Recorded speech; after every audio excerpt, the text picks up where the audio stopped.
Hello friends, welcome to yes classes. Friends, आज हम पढ़ने वाले हैं भारतीय संविधान के दो महत्वपूर्ण टॉपिक लोकसभा और राज्यसभा के महत्वपूर्ण क्वेश्चंस को, जो कि आने वाली परीक्षाओं में बहुत ही महत्वपूर्ण होंगे और वो काफ़ी पूछे भी जाते हैं। और वीडियो को इसलिए पूरा ज़रूर देखिएगा। और अगर आपने अभी तक हमारे चैनल को सब्सक्राइब नहीं किया है तो जल्दी से जाएँ और चैनल को सब्सक्राइब करें और वीडियो को लाइक ज़रूर से करें। पहला टॉपिक है राज्यसभा। वर्तमान में राज्यसभा सदस्यों की संख्या कितनी होती है? तो 245 सदस्य वर्तमान में राज्यसभा में हैं और इनमें से 12 सदस्यों को राष्ट्रपति मनोनीत करते हैं, जो अपने क्षेत्र के विशेषज्ञ होते हैं। राज्यसभा के लिए प्रत्येक राज्य के प्रतिनिधियों का चुनाव कौन करता है? तो राज्यसभा के लिए प्रत्येक राज्य के प्रतिनिधियों का चुनाव उस राज्य के विधानसभा के निर्वाचित सदस्य करते हैं। राज्यसभा में राज्यों का प्रतिनिधित्व किस आधार पर निर्भर होता है या किस आधार पर होता है? तो राज्यसभा में राज्यों का प्रतिनिधित्व हो या लोकसभा में राज्यों का प्रतिनिधित्व हो, वहाँ की जनसंख्या के आधार पर सीट जो है वो मिलते हैं। राज्यसभा में किस राज्य के प्रतिनिधियों की संख्या सर्वाधिक है? तो सर्वाधिक जो है वो उत्तर प्रदेश राज्य की है और कितनी सीटें हैं? 31 सीटें हैं। और दूसरे स्थान पर कौन है? दूसरे स्थान पर महाराष्ट्र है। महाराष्ट्र की कितनी है? तो महाराष्ट्र की जो है वो सीटें 19 हैं। राज्यसभा सदस्य का कार्यकाल कितना होता है? राज्यसभा सदस्य का कार्यकाल 6 वर्ष का होता है और प्रत्येक 2 वर्ष में 1/3 सदस्य जो है वो सेवानिवृत्त होते हैं। अगला प्रश्न है, राज्यसभा का सदस्य बनने के लिए न्यूनतम आयु कितनी होनी चाहिए? तो राज्यसभा का सदस्य बनने के लिए न्यूनतम आयु कितनी होनी चाहिए? 30 वर्ष होनी चाहिए। और लोकसभा का सदस्य बनने के लिए न्यूनतम आयु कितनी वर्ष होनी चाहिए? अगर लोकसभा का सदस्य बनने के लिए न्यूनतम आयु कितनी होनी चाहिए? तो 25 वर्ष होनी चाहिए। किस सदन को भंग नहीं किया जा सकता है? राज्यसभा को भंग नहीं किया जा सकता है क्योंकि यह स्थायी सदन होता है। लोकसभा व राज्यसभा में गणपूर्ति संख्या होती है। लोकसभा व राज्यसभा में गणपूर्ति संख्या का अर्थ है कि कितने सदस्य कोरम की पूर्ति हो सकती है। जैसे कि कुल सदस्यों की संख्या 1/10 भाग, अर्थात अगर हम माने तो 100 सदस्य, जैसे कि 100 सदस्य हैं तो 100 का 1/10 कितना हो जाएगा? 10। अर्थात उस गणपूर्ति या कोरम को पूरा करने के लिए 10 सदस्यों का होना अनिवार्य है, तभी लोकसभा व राज्यसभा में कार्य आगे होगा। अगला देख लेते हैं, वह कौन सा सदन है जिसका अध्यक्ष उस सदन का सदस्य नहीं होता है? तो राज्यसभा का जो अध्यक्ष है, राज्यसभा अध्यक्ष, वो राज्यसभा का सदन नहीं होता है। अगला है, लोकसभा द्वारा पारित धन विधेयक राज्यसभा को प्राप्त होने के कितने दिन बाद तक लोकसभा को लौटाया जा सकता है? तो लोकसभा द्वारा जो धन विधेयक है वो राज्यसभा में केवल 14 दिनों तक ही रह सकता है। 14 दिन में अगर इन्होंने अब प्रतिक्रिया नहीं दी या लोकसभा को वापस नहीं किया तो धन विधेयक को पारित मान लिया जाता है। राज्यसभा एक स्थायी सदन है। तो राज्यसभा एक स्थायी सदन है क्यों पूछा गया है? तो क्योंकि ये तो कभी भंग नहीं हो सकता, पहला कारण ये है। और दूसरा कारण है कि इसके 1/3 सदस्य जो हैं वो प्रत्येक 2 वर्ष पर सेवानिवृत्त होते हैं, इसलिए जो है राज्यसभा एक स्थायी सदन है। और राज्यसभा को विशेषज्ञों का सदन भी कहते हैं या उच्च सदन भी कहते हैं। राज्यसभा के सदस्यों को नामित करने का अधिकार किसको है? तो राज्यसभा के सदस्यों को नामित करने का अधिकार राष्ट्रपति को है। राज्यसभा की प्रथम महिला सचिव कौन थी? तो प्रथम महिला सचिव जो थी वो V.S. रमा देवी जी थी। राज्यसभा का पहली बार गठन कब हुआ था? तो राज्यसभा का पहली बार गठन 3 अप्रैल 1952 को हुआ था। और इसकी प्रथम बैठक कब हुई थी? तो इसकी प्रथम बैठक जो हुई थी मई 1952 में हुई थी।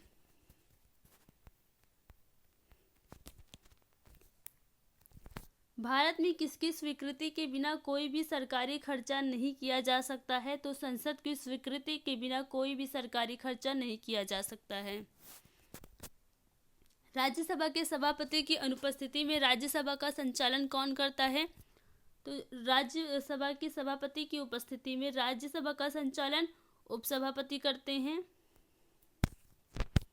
राज्यसभा के द्विवार्षिक चुनावों की अधिसूचना कौन जारी करता है? निर्वाचन आयोग जारी करता है। केंद्रीय संसद राष्ट्रहित में राज्य सूची के विषयों पर कानून कब बना सकती है? तो राज्यसभा में उपस्थित सदस्यों के 2/3 बहुमत होने पर जो है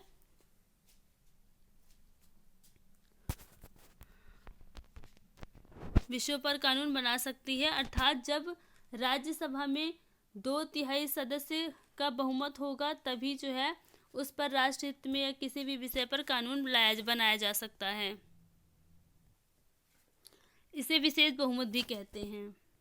अगला देखते हैं, राज्यसभा की 2 बैठकों के मध्य समयांतराल कितना होना चाहिए? तो राज्यसभा की 2 बैठकों के मध्य समयांतराल अधिकतम 6 माह का होना चाहिए। न्यूनतम कितने दिन का भी हो सकता है, लेकिन अधिकतम 6 माह का होना चाहिए। किन राज्यों के राज्यसभा का प्रतिनिधित्व नहीं है? तो किन किन राज्यों के राज्यसभा का प्रतिनिधित्व नहीं है?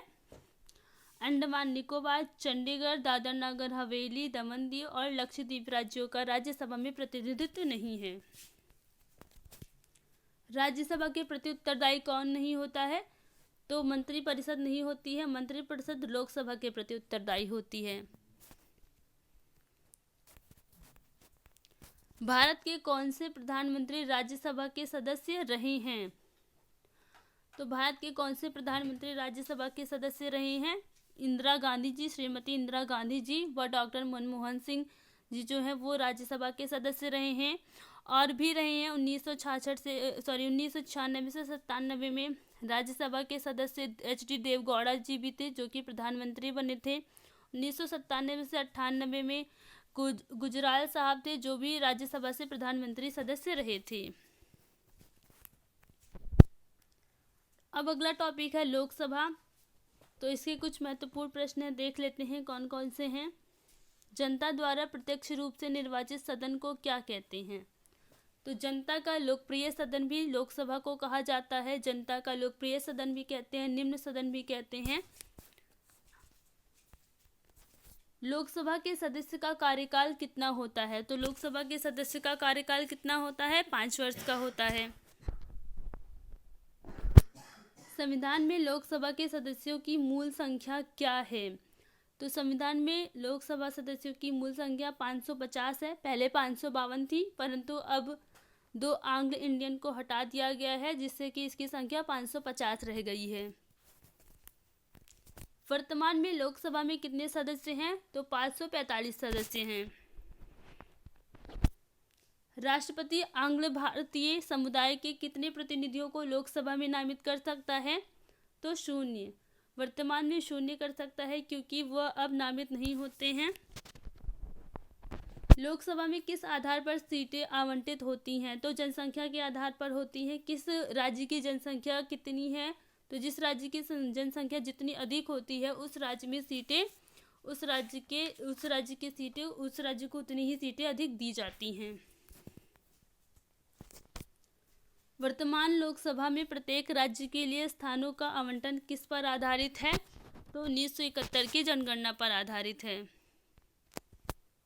लोकसभा का सदस्य बनने के लिए न्यूनतम आयु कितनी होनी चाहिए? तो 25 वर्ष में आप 25 वर्ष की आयु कंप्लीट कर लेंगे तो लोकसभा के सदस्य बनने योग्य हो जाएंगे। कौन सा राज्य सबसे अधिक प्रतिनिधि लोकसभा में भेजता है? तो उत्तर प्रदेश राज्य है वो सबसे अधिक प्रतिनिधि भेजता है। तो कितनी सीटें हैं? 80 सीटें हैं लोकसभा में उत्तर प्रदेश की। और महाराष्ट्र राज्य की कितनी हैं? महाराष्ट्र राज्य की 48 सीटें हैं। तमिलनाडु की बात करें तो तमिलनाडु में 39 सीटें हैं। अगला प्रश्न है, उत्तर प्रदेश के बाद सबसे अधिक उत्तर प्रदेश के बाद सबसे अधिक संसदीय क्षेत्र किस राज्य में है? तो सबसे अधिक किस राज्य में है? महाराष्ट्र में है। महाराष्ट्र में कितनी सीटें हैं लोकसभा की? 48 सीटें हैं। किस राज्य में लोकसभा सदस्यों की संख्या सबसे कम है? नागालैंड, सिक्किम और मिजोरम में लोकसभा सदस्यों की संख्या 1 है और ये सबसे कम भी है। लोकसभा का नेता कौन होता है? तो लोकसभा का नेता प्रधानमंत्री होता है। लोकसभा सदस्य अपना त्यागपत्र किसे देते हैं? लोकसभा सदस्य जो है अपना त्यागपत्र लोकसभापति को देते हैं। भूतपूर्व सांसद सदस्यों को पेंशन व्यवस्था कब लागू की गई? तो 1976 में सांसद सदस्यों की पेंशन व्यवस्था लागू की गई थी। लोकसभा में कम से कम कितने सत्र जरूरी होते हैं? तो वर्ष में 2 बार जो है वो लोकसभा में सत्र जरूरी होते हैं और ये सत्र जो है वो अधिकतम 6 माह के अंदर हो जाने चाहिए। लोकसभा को कौन भंग कर सकता है? तो लोकसभा को राष्ट्रपति भंग कर सकता है। किसकी? प्रधानमंत्री की सलाह पर भंग कर सकता है। और ये अनुच्छेद किस में है? और ये अनुच्छेद 85 में है। अगला है वित्तीय बिल कहाँ पास होता है?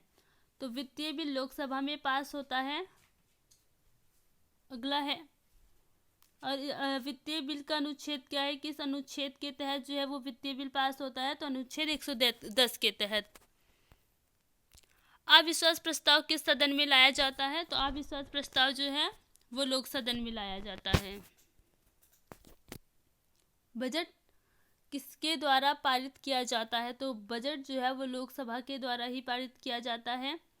अगला है लोकसभा के सदस्यों की निर्योग्यता से संबंधित प्रश्नों का निर्णय कौन करता है? तो लोकसभा सदस्यों की जो निर्योग्यता है उससे संबंधित जो प्रश्न का निर्णय है वो लोकसभा अध्यक्ष करते हैं। अस्थायी लोकसभा अध्यक्ष को क्या कहते हैं?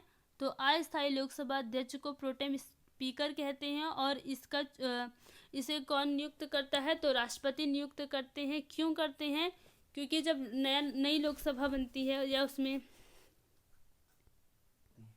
उनके सदस्यों को शपथ दिलाने के लिए प्रोटेम स्पीकर की नियुक्ति की जाती है और जब वह अध्यक्ष को यानी लोकसभा अध्यक्ष को और उसके सदस्यों को शपथ दिला देता है तो यह स्वयं समाप्त हो जाता है। प्रोटेम स्पीकर की जो स्थिति है वो समाप्त हो जाती है। प्रोटेम स्पीकर की नियुक्ति कौन करता है? तो राष्ट्रपति करते हैं। कितने दिनों तक अनुपस्थित रहने पर लोकसभा के सदस्यों की जो है सदस्यता समाप्त हो जाएगी? तो कितने दिनों तक? 2 महीने तक अगर कोई भी व्यक्ति या लोकसभा का सदस्य 2 महीने तक सदन में नहीं जाता है तो उसकी जो है उपस्थिति वो समाप्त हो जाएगी। किस विधेयक को केवल लोकसभा में ही पारित किया जाता है? तो वित्त विधेयक को केवल लोकसभा में ही पारित किया जाता है। मंत्रिपरिषद किसके प्रति उत्तरदायी होती है? तो मंत्रिपरिषद लोकसभा के प्रति उत्तरदायी होती है। किस अवस्था में संसद लोकसभा का कार्यकाल बढ़ा सकती है? आपातकाल स्थिति में संसद लोकसभा के कार्यकाल को 1 वर्ष के लिए बढ़ा सकती है। संसद एक बार में लोकसभा के कार्यकाल को कितने समय के लिए बढ़ा सकती है? तो 1 वर्ष के लिए बढ़ा सकती है। किस वर्ष लोकसभा का कार्यकाल एक करके 2 बार बढ़ाया गया था? तो 1976 में जब प्रधानमंत्री इंदिरा गांधी जी थी और उस समय पर राष्ट्रपति कौन थे? तो हिदायतुल्लाह साहब जी थे। उस समय पर लोकसभा का कार्यकाल एक वर्ष करके 2 बार बढ़ाया गया था। राजनीतिक शब्दावली में शून्यकाल का अर्थ क्या होता है? तो शून्यकाल का जो अर्थ है वो प्रश्नोत्तर सत्र होता है, अर्थात इसमें जो सदन के सदस्य होते हैं वो पक्ष विपक्ष में अपने प्रश्न पूछते हैं और विपक्ष को उसका उत्तर देना पड़ता है। अगला है यदि कोई व्यक्ति राज्यसभा का सदस्य है तो क्या वह लोकसभा में अपना वक्तव्य दे सकता है? तो हाँ है। अगर कोई भी व्यक्ति राज्यसभा का सदस्य है तो वो लोकसभा में आकर अपने वक्तव्य को दे सकता है। अगर आपको हमारी क्लासेस पसंद आई हो तो वीडियो को लाइक ज़रूर से कीजिएगा, चैनल को सब्सक्राइब ज़रूर से कर लीजिएगा। धन्यवाद। मिलते हैं नेक्स्ट वीडियो में।